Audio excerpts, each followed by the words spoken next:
Ginoo. Kung tanawan nato sa panahon nga na ang lunop, 40 days nga lunop, ang Ginoo wala nagpabaya sa ilaha. Ang Ginoo naghatag og pahinumdom, ang Ginoo nagauban kanila. Kang Noah wala sila gipasagdan.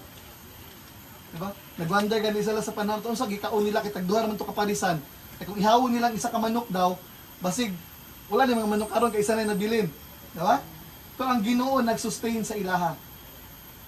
So sa panahon sa wilderness, sa panahon sa katunasan sa deserto, ang Ginoo naga-provide og tubig, ang Ginoo naga-provide og mana para ilang pagkaon, ang Ginoo naga-provide og kanang mga karne para ilang makaon nila. So sa ato sa panahon nato sa ingani nga naata sa kasub-anan, di nato kalimtan nga naa ang Ginoo. Di lang sa kasub-anan tanan, pero naay ginabuhat ang Ginoo. Diba, God is with us. Tingnan pag isa diri, ayo ka mong kahadlok. Isa sa kanang ato ang ginakadlok ang gigano mo. Pag mawala mo sa katao sa ato kay makapangutan na kita, unsa kaya akong buhaton? Kaya nako. Diba? Kung wala na siya. Isa na sa ginakahadlukan ginato, magunsa na lang ko. Magunsa na lang mi. Nag-remember na ako si Mayt nung pagkamatay ni Junjun, ayaw migbiyae, magunsa na lang mi. Diba? Isa na sa tong ginakahadlukan nato, kay magunsa na lang ta. Pero ang Ginoo nagsaad, ingon siya ka, ayaw ka mong kahadlok, kay naa ko kaninyo. Fear not, for I am with you.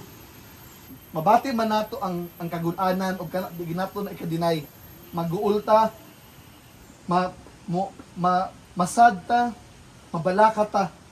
Ito atong tanaw nato nga gawasaan ng kahintanga na ay Ginoo nga nagauban ka nato o dili ta niya biyaan. Sa panahon nga kita maluya unsay promise sa Ginoo siya, I will strengthen you. Ligunon ta sa Ginoo nga mubarog ta. Di ta pasagdaan sa Ginoo nga kanang matantos ta magsigit tag kag-ul. Magka-problema ta. Patabangan ta sa Ginoo nga mubarog. Tabangan ta sa Ginoo nga i-sustain ta niya sa ato ang mga panginahanglan. Ingon pa kini, I will strengthen you. Yes, I will help you. Assurance ni para sa ato ang tanan. Nga tabangan ta sa Ginoo. Lisod ang panginabuhi. Lisod jud kaayo. Lisod jud kaayo. Pero ang saad sa Ginoo, nag-ingon siya, yes, I will strengthen you. Ligunon ta kamo. Kita ato ang kasug nato, limitado lang man gyud ta. Kanang limitado lang atong pwedeng kakayanan nga atong buhaton ba. Pero no, di nato kalimtan nga natay unlimited nga Ginoo. Nakaya ta niyang tabangan.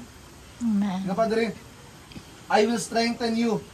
When grief makes us weak, kanig yung pagka, ganing, di ba, pag once mag-uul kayo ka, murag wala kayo mabuhat ba? Murag, kapoy ang tanang trabaho ng kapoy. Kaya gusto nimo magsige na laglubog. Di ba, gusto mo, sige na kahigda. Gusto nimo nga kanang wala na kay gusto, kanang buhaton, gusto nimo.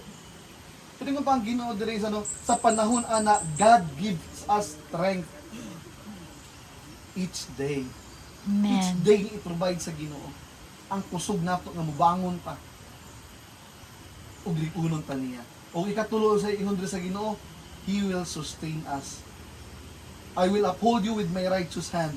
Kung pasabot, i-carry ta sa Ginoo. Yung pagani ang pulong sa Ginoo, kung kamo naa sa kasubaanan, naa sa kagudanan, naa sa kalisdanan, duol kamo kanako o tagaan mo kamo og kapahulayan. No? Kuso ang Ginoo magatabang sa ato sa panahon sa ato ang kalisdanan. Sa panahon nga kita kanang lugmok sa kagudanan, lugmok sa kamingaw.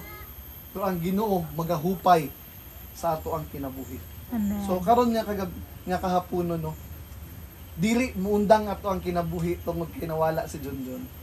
Pero magapadayon ta magmalig-ul diha sa Ginoo.